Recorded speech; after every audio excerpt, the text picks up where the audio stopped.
To start the Dhamma talk, everyone may consent with sadhu, sadhu, sadhu. Namo tasse bhagavato arahato samma sambuddhasse. Namo tasse bhagavato arahato samma sambuddhasse. Namo tasse bhagavato arahato samma sambuddhasse. Sutta vācako bhikkhave ariya sāvako ariyānaṁ dassāvi ariya dhamme ko vido ariya dhamme avi suvinito sappurisānaṁ dassāvi sappurisa dhamme ko vido sappurisa dhamme suvinito manasikaraniye dhamme manasikar pajānāti amanasikaraniye dhamme pajānāti so evaṁ pajānato manasikaraniye dhamme manasikaroti amanasikaraniye dhamme amanasikaroti ti. Dear Dhamma friends, now we are in the 5th day of our retreat, and each day we have allocated time for a Dhamma talk. So far we continued according to the schedule, and today also we got the time for the Dhamma talk. And as you all know, we have taken one common topic or common particular discourse of the Buddha, and now day by day we are going into it, keeping the main topic as the main subject. The topic or the particular sutta is namely Sabbasawa Sutta. In the Tipitaka, you find it in the Sutta Pitaka, specifically in the Majjhima Nikaya. That is there you find 152 discourses or suttas. This is the number 2. So it is called Sabbasawa Pariyaya, Sangvara Pariyaya Sutta. In short, we call Sabbasawa Sutta. The Sabbasawa Sangvara Pariyaya is the proper name, and it says the restraining or controlling restrainment regarding all the kind of taints. Whatever may be, it is talking about the taints, or sometimes it is translated as influxes. The Pali term is asava. The yogis, those who have taken these meditation retreats, they have to have at least theoretical understanding, or otherwise better to have kind of deductive knowledge, inferential knowledge about as to what are these asavas, what are these taints, what are these influxes. But by learning in theoretical way or book knowledge or by contemplating, hardly one can figure it out, because these taints, not like most of the other defilements, they work in double-fold manner. One thing is, due to the simple lack of knowledge, you easily skip them. You fail to understand them.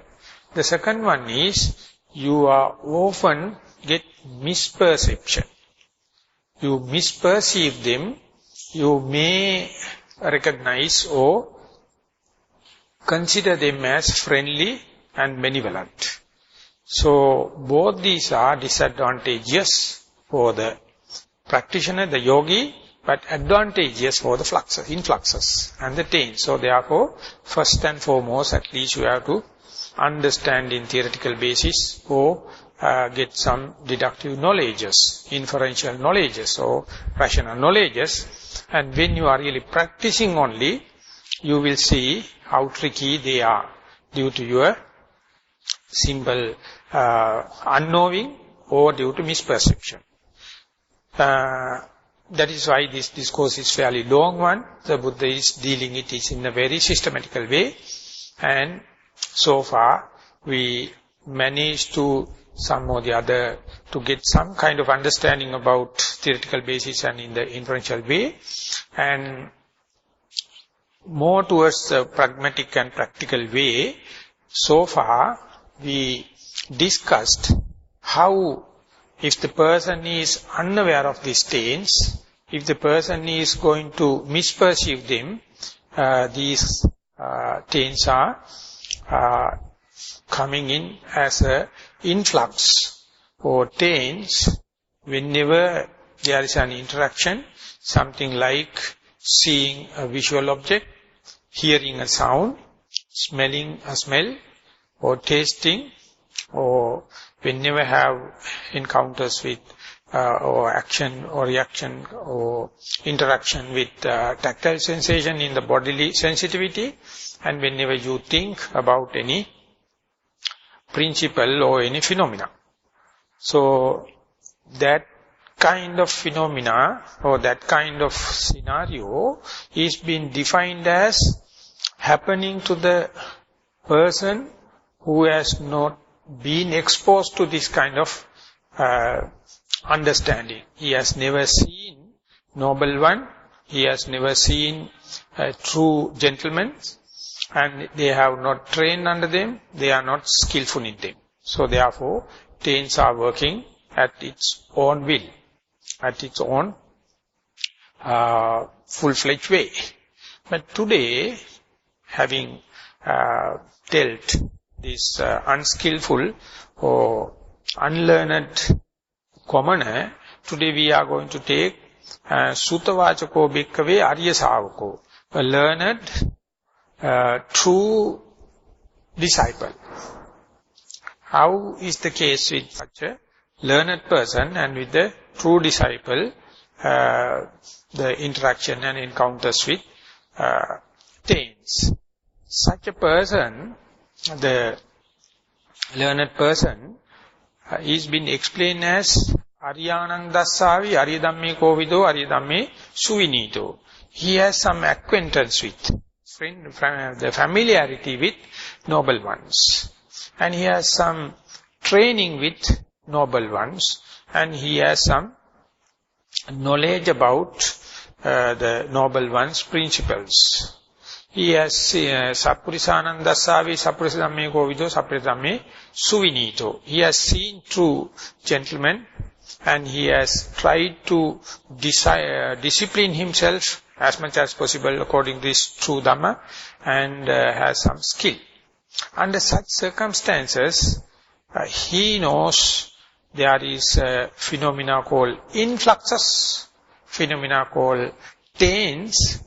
If you are not mindful, if you are not diligent, if you are not vigilant, they naturally or without your knowledge, they just creep in. They just come into the stream of consciousness. Ultimately, it completely overwhelms it, and you will be completely bewildered. Ultimately, so much so, you will be distracted from the real encounter, and you will be overwhelmed, you will be inundated with influx, that is from this intruder, and you will be completely engrossed with these influxes, and their own word, you are up to any harmful thing for yourself or for the others. So how these influxes are coming in? That is because of your wrong attention. That is called ayoniso manasikara. You do not know the ways and means to maintain your attention, your advertence of the mind to the object. To come or to assume the skillful attention, that is in Pali we call yoniso manasikara, the ways and means you know, the single and simple tool is the mindfulness. Through mindfulness, you can shift yourself from unskillful attention to the skillful attention. The unskillful attention is the conventional way. That is the rut.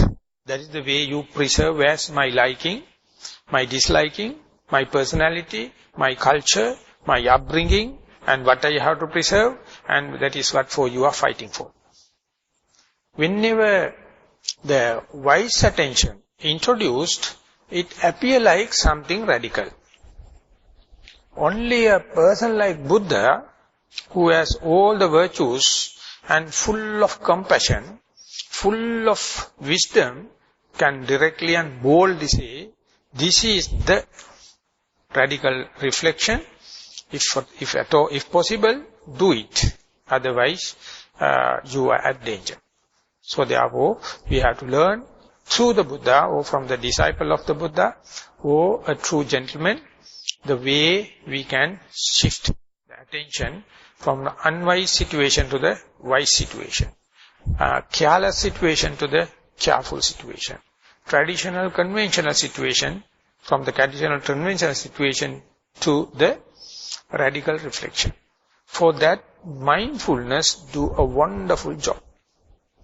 You can say mindfulness, that is usually in Pali scriptures find this as satya or sati.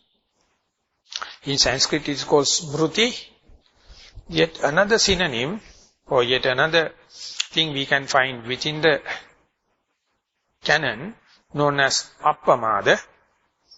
The sati or mindfulness is fairly a technical term, not in day-to-day activities specifically in this perspective. But appamada is a common term in our day-to-day life, even in Sinhala as well as in the English. But rather than the appamada, we are very skillful and very familiar with pamada. Pamada is the opposite of appamada. Pamada means negligence. Pramada, Sanskrit term, Pali term is pamada. It is been translated. That translation, I hope it is good meaning, negligence. Our life is full of negligence. So, understanding the term in the negative way, we have to say what we have to develop is the diligence, or we can say vigilance. That is the what I would like to keep in par with, or as a synonym with mindfulness and sati. So this is the tool through which we understand whenever we are unskillful in attention, as well as it is helping us to bring the situation to the skillful in the attention. So at the beginning, you are just employing or implementing, using the mindfulness choicelessly, unassuming way. Whenever, whatever going to happen in your five senses, whatever the impingement going to come in allay with or avenue with one of your senses, you know, if you are careless, if you are unwise, if you are not radical, influxes will set in. And ultimately they will gather the momentum and you will be taken for a ride from the things as they are. Ultimately you will claim, I see, I hear, I touch, but what you have heard, what you have touched is not the things as they are. You have touched your own taints. You have touched your own influxes. Therefore, two people touching the same thing come out with two interpretations. Thing is the thing, but the touching person is touching not the thing as such. They touch, they perceive, they interpret according to their own influxes, according to their own taint. So, where can we check it? For that only the mindfulness we use as a tool. Whenever you be mindful in seeing, in hearing, smelling, touching, in tasting, and thinking, be aware choicelessly, or just without delay, without negligence. Be on the very moment, be on the ball. So when that is happening, you will understand the seeing, hearing, smelling, touching are very tricky things for a beginner to start with. That is why the Buddha wisely recommend be aware or be mindful on the bodily activities, and even then without intentional activities. The breathing process, can happen through the voluntary and involuntary muscles. Whether you do or exert an effort or not, the breathing takes place even in your breath, in your sleep. But if you wish, you can do force breathing. You can manipulate it also. So therefore, breathings give a very good object. And when you are mindful in breathing, you are just observing breathing as if someone else. You try to get an alien view and observe natural in-breath and out-breath. When that is happening, sometimes you are face-to-face with breathing, if you are skillful and lucky.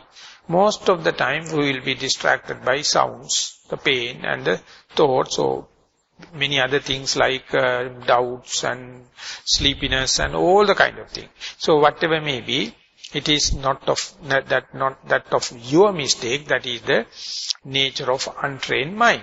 Different people come out with different explanation and excuses, but it is natural. But if you strive through related to your amount of time you invest, you gain certain amount of skillfulness in keeping the object of meditation face to face with. There the mindfulness get a better chance to get well rooted. What does it mean? That means a momentary mindfulness is an endowment of each and every human being.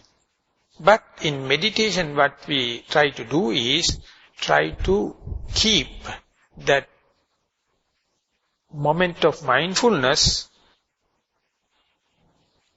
undisturbed to the next thought moment, and to the next thought moment, and to the next thought moment. Whenever the mindfulness becomes continuous from thought moment to thought moment, it is a completely different phenomenon. That if you can keep on it like few thought moments, or some, if I am excused, I would say few seconds or few minutes, then it gathers the momentum and your confidence increases, the mental power increases, the positive thinking increases. Yes, it is possible. Though it is a very tricky thing, according to the effort you take, you see mindfulness continue to happen. So there you can taste, you can see from the beginning through the middle to the end of the in-breath. From the beginning to the middle to the end of the out-breath. So likewise you give a task for the mindful mind to observe the breath face to face from beginning through the middle to the end. So if that is the case, ultimately you will see you can continue few breaths without wandering mind, without distractions of the sounds, without bodily pains. When that happens, the noting mind and the noted object become more and more close to each other, more and more face to face each other, more and more familiar each other, more and more friendly each other. And when that happens, you are the very first person know that your effort is fruitful. The effort is worthwhile. So this happened in the early few sittings for the beginner. So you have to see ways and means to increase the strength, to maintain the mindfulness in the consecutive thought moments continuously, while the object is changing from in-breath to out-breath. For the people, those who are observing the rising and falling, from rising to falling. And when in the walking meditation, from left leg to right leg. In the day-to-day activities, when you go forward, come backward. When you are looking forward, when you are looking sideways. We are stretching arms, when you are bending the arms. When you are wearing your clothes, when you are opening the doors, when you are closing the doors.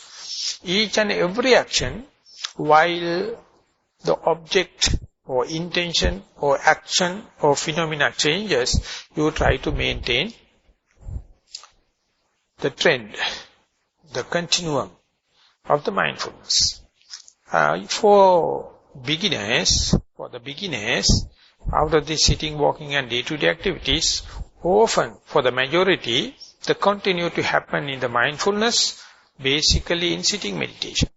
Because no seeing, no hearing, and you go to a particular solitude place, assume a sitting posture and giving the conducive conditions. But even though mindfulness, as far as the strength is weaker in the walking meditation, it gives the width of the mindfulness, not the depth. You train it, harden it at the midst of seeing, hearing, intentional work, external outside world, and slowly mindfulness growing width. In the day-to-day activities, very shallow mindfulness, but very wide. Likewise you train. So I would like to deal today, whenever you become skillful, to maintain the mindful for a stretch of a time. We say 5 minutes, 10 minutes, like that. And when you are increasing it, what are the hints, what are the ways and means, what are the criterion you must look into. There, though we are discussing along the line of insight meditation, we have to get clues, we have to get instructions from the samatha meditation, and there we have a lot of literature, lot of commentarial exegesis. So I would like to quote some and to see what are the characteristics of steadfast mindfulness. If the mindfulness becomes steadfast, continuous, how the particular yogi, the amateur yogi, not well expert yogi, understand it. It says 6 negative signs are absent. One thing is the athitanudhavanam chittam vikhopanupatitam samadhisya paripanto. If the mindfulness is steadfast, the mind is fairly concentrated, you are face to face with the object. But one distraction is, often what happens is, mind is associating rather fast, and you start to feel regret, bound to lose the primary object, you break your concentration. This is the one phenomenon. Whenever you are associating the past, regret or remorse is the outcome. No matter who, even the Buddha. If happen him to contemplate on the past, the remorse and regret happens. And then you are bound to lose the primary object, and your mindfulness and the concentration is violated. That's a 1/6 of your time. Otherwise, hankering behind the future, the excitement happens. And there also you lose the primary object, and concentration will be challenged, violated. Whoever may be projecting towards the future, excitement is the outcome. Along these two, for the common sense or for the general understanding, it says, people, those who have passed the middle age, often indulging the going back to the past and remorse and regret. Younger generation, still they don't have much of experience on this earth. They are always living in the future projections. And some people say, Westerners are more towards the future projection and Easterners are more towards the regret in the past. These are just the common understanding. They are not hard and fast principles or established facts, whatever may be, either past or future is accounting for your meditating time. So whenever it happens, you can understand if the matter with the past, the remorse and the regret is the precipitation, losing the object automatically happens, no more concentration, no more mindfulness. So it is not yours, this is a principle. So you can either tackle it by knowing that mind is past, tackling that background situation is remorse and the regret. You can clearly understand you are no more with the mind, face to face with the object. No mindfulness, no concentration. And in the future, equally four aspects. Mind is in the future, excitement is the outcome, no object of primary object, and no concentration, no mindfulness. So these two, more and more you practice, you understand, these are some principles. It is whoever, it doesn't matter, if future and the past means you are off the track. Yet another two couple is you develop desire to the object. If it is so, the inclination to the object can happen. Sometimes you hate the object, so the irritation can happen. Whatever may be, you are losing the object. If the inclination happens, the desire happens. If the irritation happens, the hatred happens. And lose the object, you violate the mindfulness, you violate the concentration. Two more couple that you feel slimy and mind goes to the sloth and torpor. Or you may be over-enthusiastic, mind gets scattered off. In both the cases, you lose the primary object, you violate the concentration and the mindfulness. So what you have to do is, you have to bring 6 bags to your meditation sitting.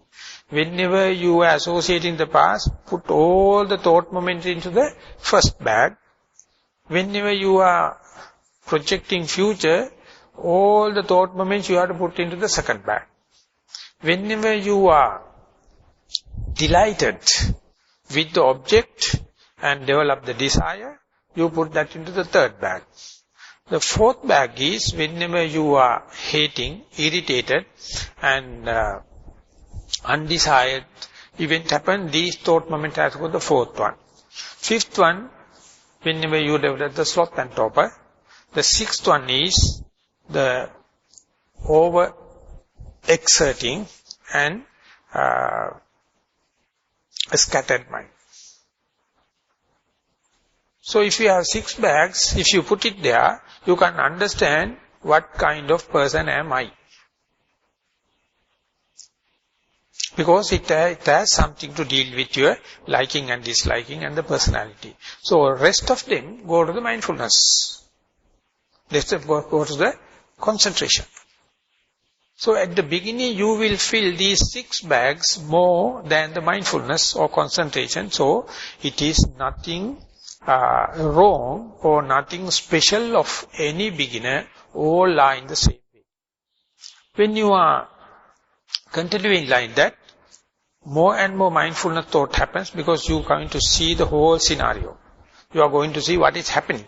So without worrying, without disheartening, when you are continuing, situation will come under slowly under control. When that happens, you will slowly develop certain amount of confidence in terms of faith about your own effort. Because this happens, or good or bad, correct or wrong, efficient or inefficient, is simply due to the practice, not by theory knowledge, not by belief, not by any inferential knowledge. By practicing, put it into practice, you will develop certain amount of control. And there, you come to understand what does it mean by practical, resolute faith. It is not the superficial faith. It is not the unfounded faith. This is you are talking about resolute faith based upon you. And the second thing is how much energy you need. You can just wait and see. When and where you come to know that mind is off the track, you have to bring it back and try to increase the thought moments of mindfulness. There also, this energy has to be balanced. It must be not overexerting or fall short of the target. It must be well synchronized. And then only the mindfulness come into being. Then you will see this is a thought moment of mindfulness. This is not a thought moment of mindfulness. So you will come to know mindfulness and unmindfulness situation.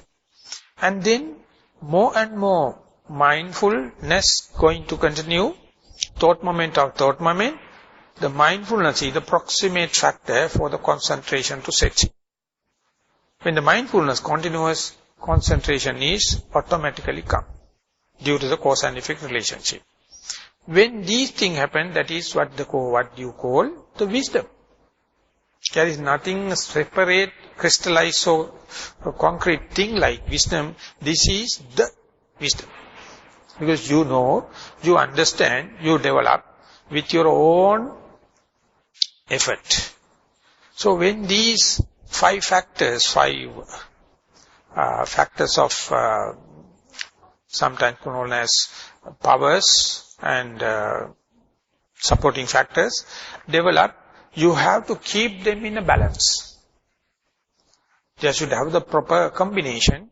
Otherwise, it is like a horse cart. If the horses are running in different directions, there is no go. So you have to keep them in a right balance, and faith should not overdo wisdom. Wisdom should not overdo the faith. These has to be balanced. The energy must not be imbalanced and excessively high, so that concentration will be disturbed. If the concentration is too high, the sleepiness happens, the energy becomes less. These things has to be managed. So first you earn 5 factors and then slowly learning how to balance them, and that is the best for the mindfulness to happen. Usually it says just like your 5 fingers. The small finger is just like the faith and the thumb is like the wisdom. When you stretch your fingers, faith is one directed and the wisdom is other directed. And the third finger, the second finger and the fourth finger representing the energy and the concentration. There also, when you stretch the fingers in different direction, going to the different directions. In the middle, you get the long and directed to the infinitum, the mindfulness. So mindfulness can see which finger in which direction.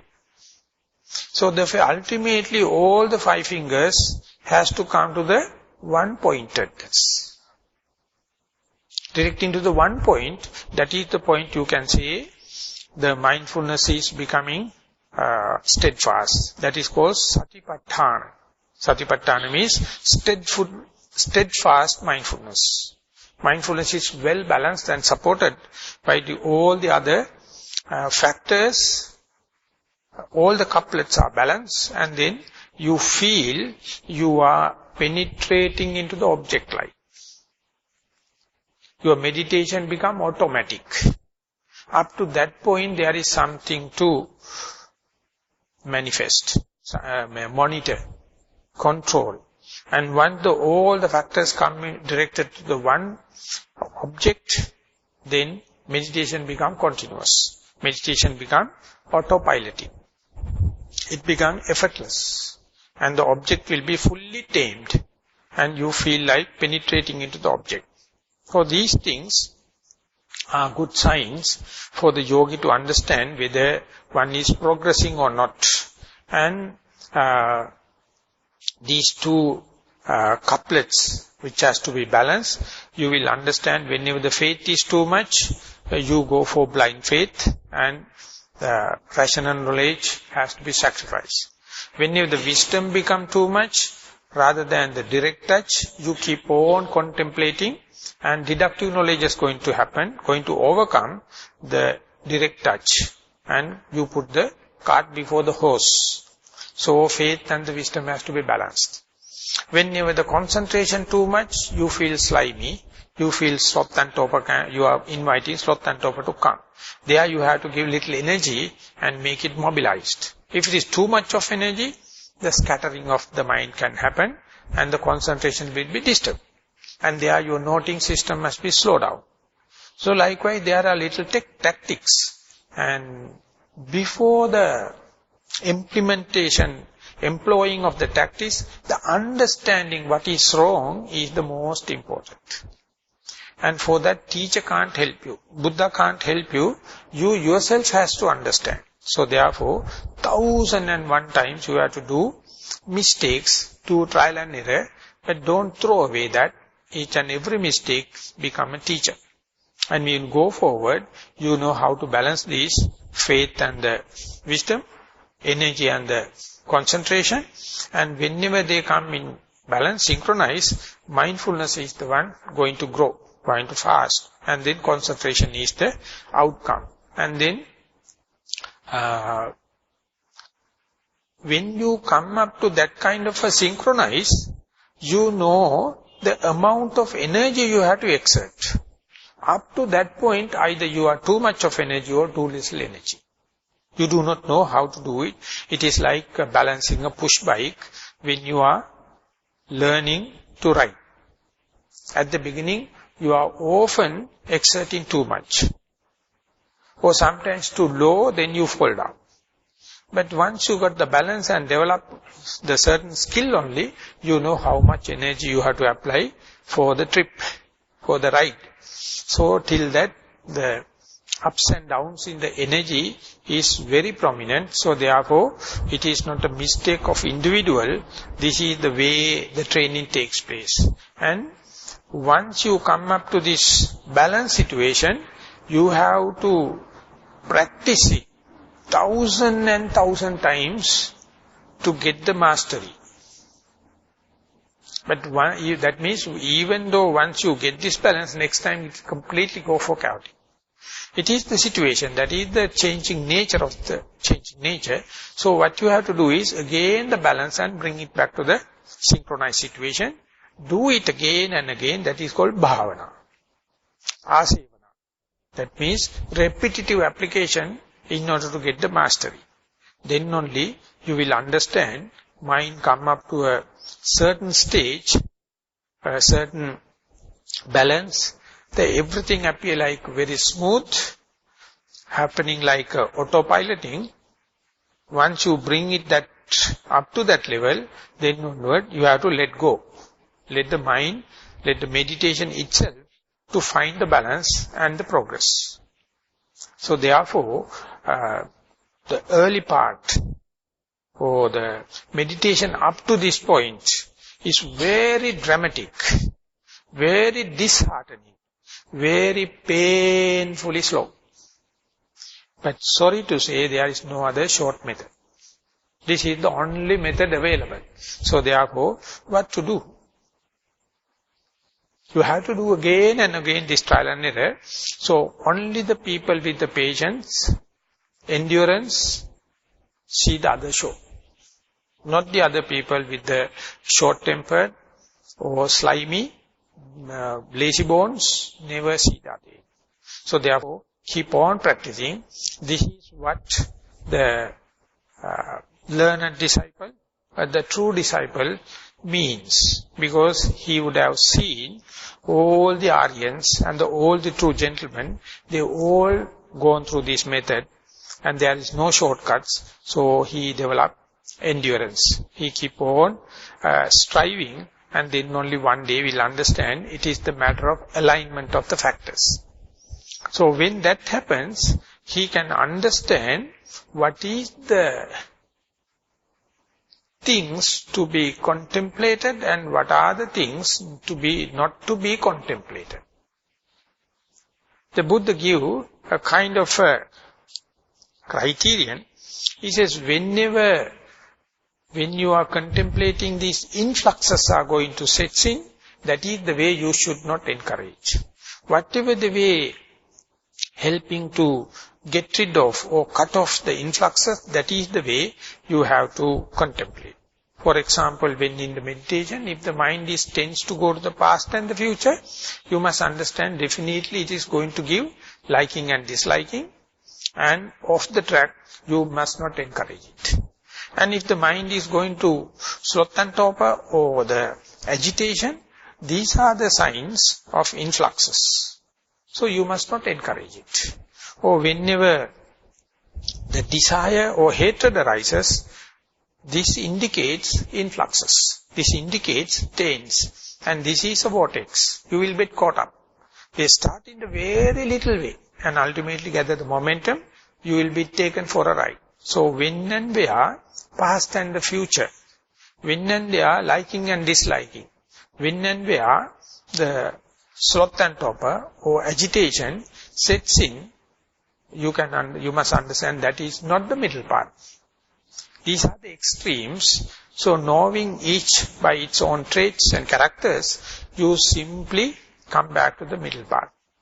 So that does not indicate that you must do away with these all extremes. Because if you do not know the extreme, you never understand the middle part. By knowing the extremes only, you can assimilate the middle part. Middle path is a dynamic thing. It is not a permanent something you can purchase from the supermarket. Then and there, by understanding the extreme, you have to assimilate the middle path. So therefore, if the mind going for the past, be aware this is the past. You are losing the primary object and the remorse will be the outcome. And otherwise it will go to the future. The excitement will happen. You may lose the object, no concentration, but don't hate the past, don't hate the future. We understand these are the extremes, and whenever the mind in the present moment, beyond the ball, that is the mindfulness. That is the conducive factor for the concentration. That is the point you are not infiltrated with taints, no influxes. So try to maintain the middle part. So likewise, when you keep on practicing, you understand how difficult to entertain a thought moment without taints, without influxes, because our mind is always try to recognize the oncoming thought moment, oncoming phenomena through our past perception. Past perception means a doorway for the influxes. So therefore you have to withdraw yourself. You have to withdraw your liking and disliking. You have to withdraw your personality. Let the phenomena to take place as it is and try to see the things as they are rather than the things as you wish or things as you hate.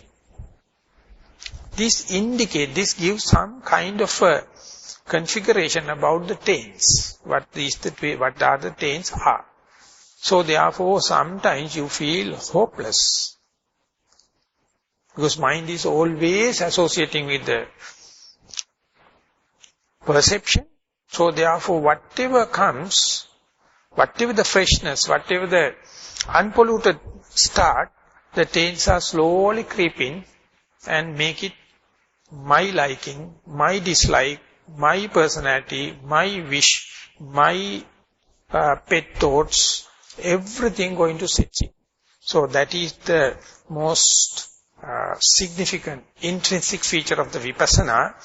Each and every thought moment you try to keep away from your likings and disliking, keep away from your personality traits and try to leave it as it is. That is why when the mindfulness, when defined, it says mindfulness means choiceless awareness, unassuming mind, non-reactional kind of observation. Some people say evenly suspended attention or suspended decision. Your perception is always assuming, your perception is always reactive, your perception is always rushing to a decision. That is the point you get committed with these influxes, with these taints. So knowing the danger of it, if you simple unknown, you will tackle it without knowing the danger. And if you are going to understand the taints as friendly, it is only preserving my liking and disliking, it is the only one preserving my personality, it is only one taking me for the decision like, that is what we call the misperception. Then the Buddha says, you are ignorant, you are unlearned, you become unlearned commoner. You have to be very specific. Whenever the taints are coming in, influxes are coming, it appear like rushing for a decision. Appear like assuming of the moment and incorporating with liking and disliking. Choice come into being, you get committed. And then onward, you will be taken for a ride, either lined with the desire or hatred. Whenever the middle path come into being, non-reactional path come into being, whenever the unassuming path come into being, whenever the choiceless aware come into being, you feel lazy, boring, monotonous, baseless, fearful, and uncertainty. So therefore mind become excited, and some or the other it is searching for something desirable or something undesirable. Very difficult to keep with the middle path. Because the middle path appear like very colorless, eventless, and sleepy, monotonous, boring. So these are the things you must have listened before, be prepared, and whenever these middle path come into being, taintless or influxless situation happen, be aware of the boredom. Be aware of the monotonous situation. Be aware of the entertainment of doubts. Be aware of the sleepiness. So, even if you come to the middle path, still you have something to do. Still you have to keep on practicing 1001 times. This is how you develop the skillfulness along this, with compared to this, the taints, with compared to this influxes. So, even at that level, even at such a high mindful level, you will encounter lot of background thoughts. You will encounter a lot of distractions from the sounds. You will encounter a lot of pains, undesirable pain in the body. And meanwhile you will see, even amidst of a mixture of thought, sound, pains, still the object of meditation also there. That is the special thing you will notice. You will see sounds, pain, thoughts, the primary object, everything happening in the equal basis. So their mind is the untrained mind, unskillful mind, uninstructed mind, often running with the thought, pain and the sounds. But if you are skillful, well instructed, you will see you have to give the priority, you have to take special effort to keep the track with as much as possible. My primary object, that is called asevanata. When that skillfulness happens, lot of disheartening happens. Because the thoughts, daydreaming and fantasizing come and taken you for a ride. And the slight sounds also appear like a thundering. You will be shocked and you will be taken, you will be violated. And the little irritating pains appear like unbearable. So there are a lot of questions happen in the discussions and in the interviews when these distractions become amplified, what to do. I would say it is a good sign of developing mind. But priority selection is the most important. But I don't know how to explain further how to select the priority and give the attention to the primary object. I will give you a good example, a radical kind of example, and if you can digest, definitely it will helpful for long term. For example, when you are meditating, you can see the primary object and you can hear the sounds, pains are there, thoughts are there.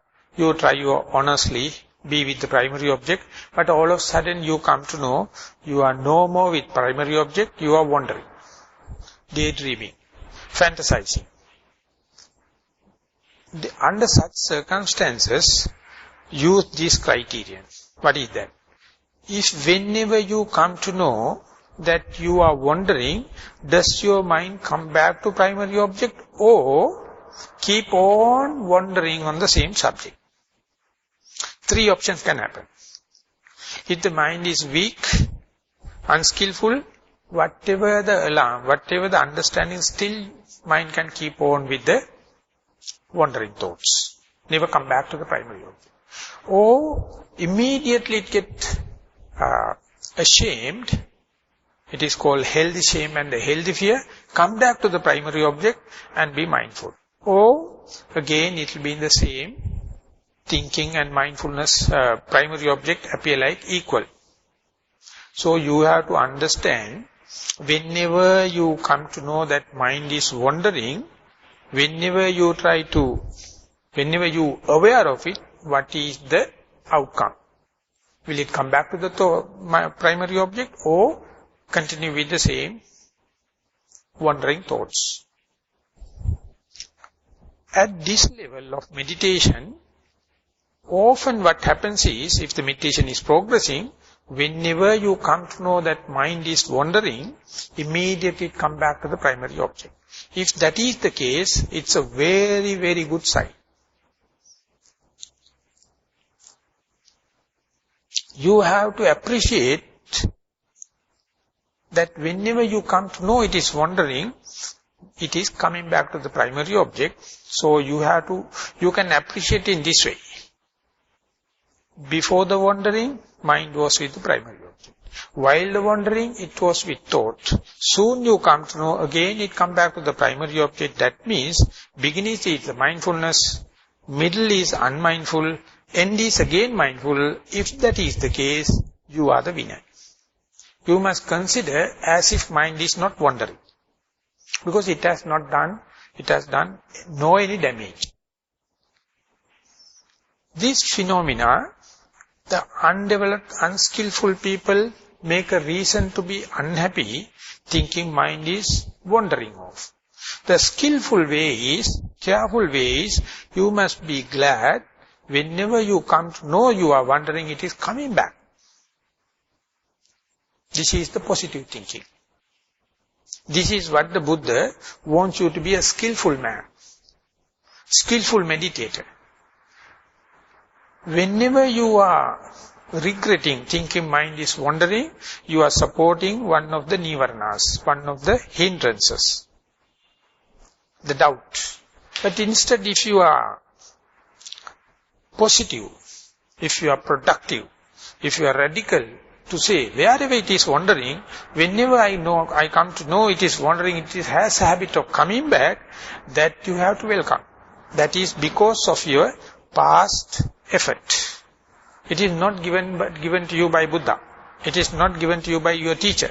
It is not given to you by your parents. It is not given to you by anyone. This is of your own effort. Unless otherwise you appreciate it, it feels so sorry, because you are the only person to appreciate it. Most of the unskillful yogis, they do not appreciate it. Then the mindfulness shrinks back. Mindfulness gets so upset. So you have to support it. In the commentaries, this phenomena is presented in this way. It is also appreciable way. It says, whenever you are wandering, whenever you are worried about sounds, whenever you are worrying about the pains, when you are wandering off, there's a kind of a mindfulness come and say something wrong somewhere. Or it hints you are off the track. That kind of a reminder is known as karapaka appamada. Some translators translate it as preparatory mindfulness. You are unmindful, but you know you are unmindful. Immediately after preparatory mindfulness, you jump back to the mindfulness. This is called karaka appamada.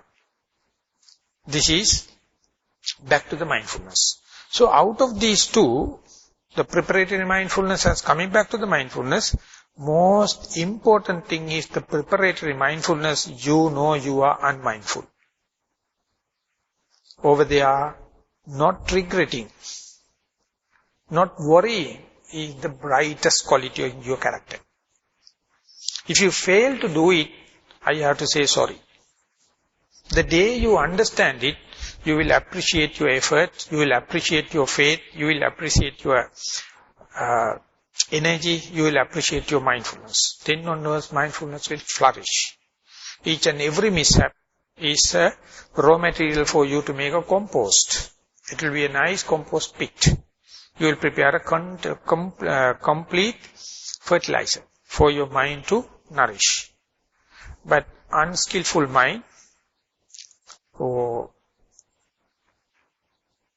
defiled mind never allow you to appreciate this kind of recovery.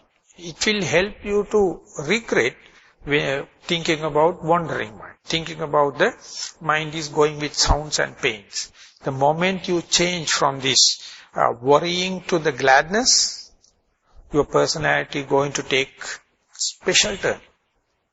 There onward you will sacrifice any liking and disliking for the sake of mindfulness. This mindfulness is known as steadfast mindfulness, or sometimes known as power of mindfulness. The Venerable Sariputta in the Patisambhida Magga, he explained, Pamade na kampatiti sati bala. Whenever you are negligent, unmindful, you come to know, but you are unshaken. You are not worrying. That is the greatest quality. That is what we call skillfulness. That is what we call carefulness. That is what we call radical reflection. And whenever that happens again and again, wherever it wanders off, you know it is a habit of coming back. It happened in like a spring. It's so intrinsic, so electric, so up to you. So therefore, moment to understand, you will see the mindfulness can regain in sitting, in walking, in day-to-day activities, irrespective of your posture, irrespective of your workload, irrespective of your career. Then onward, you are waiting to see mishaps. You are waiting to see wandering minds. Because each and every wandering mind is blink, electric nature for you to come back to the mindfulness. So, you will not see the mishaps as mishaps. Instead, you know how to make use of it. So, therefore, no tension arises. Even if you come to know you are in a tense, it is the tension release, relaxation of tension, because mindfulness is always behind you to come and help you at any difficulties. And I hope it will help even in your deathbed. And if you develop the mindfulness in this life, up to that moment, even if you are to reborn, I hope this skillfulness will carry with you. No one can rob it from you. But unlucky enough, you can't give it to another one. Because he or she has to develop by he or herself. So this, you have to imagine, Buddha tried to communicate with us through the years of 2600. Across so much of long mileage. So whenever you feel it, whenever you employ it, you see Dhamma is timeless, spaceless. And it would have been with you for so long time Till you appreciate it, it will not become your dowry. It will not become your endowment. It will not become your asset. It is there in each and every human mind. But they do not know how to be glad. They know how to become regret. They think it is their heritage. They keep on regretting and talking with others and sharing with others only in the regret. But the Buddha never smiled with them. He smiled for the person who know how to find a reason to be glad even in the regret. Or how to find a reason or how to find unmindfulness as a reason to be glad, because you come to know unmindfulness only through mindfulness. That is the beauty of mindfulness. So therefore, whenever you are going to see how the taints are, how the influxes are going to in, unless otherwise you have very swift, radical mindfulness, very difficult to deal with this kind of taints and influxes. Once you develop this kind of skillful, swift, radical mindfulness, you are waiting for the influxes to come. You are waiting for the taints to come, because there is no go otherwise in the meditation. It is like an action-packed film. Anything goes wrong, you are ready with your radical reflection, you are ready with the radical mindfulness, and you rejuvenated, you are reborn again with a full-fledged mindfulness. So then onward, your unshaking mind to the vicissitudes of the world going to take a new momentum. And then onward, what you calling insight yogi. And wherever you go, you know how to make use this technique. So therefore, you can call yourself a yogi, not trying to be a yogi, not assuming yogi. You can make use the situation. So each and every phenomena is a opportunity to sharpen your faith, the energy, the mindfulness, and the concentration and the wisdom. So then onward you will understand how fortunate we are to be human. How fortunate we are to get the correct instructions. How fortunate we are to employ these instructions on the spot in an appropriate way. That is how we taste the living Dhamma. That is how we contribute to the dispensation. That is the maximum benefit we reap from the dispensation. Thank you very much for listening.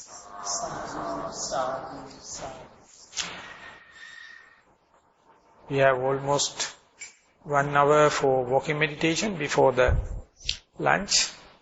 Anyhow, I would like to know if there are any comments on this talk or any other thing for a short few minutes. I will come.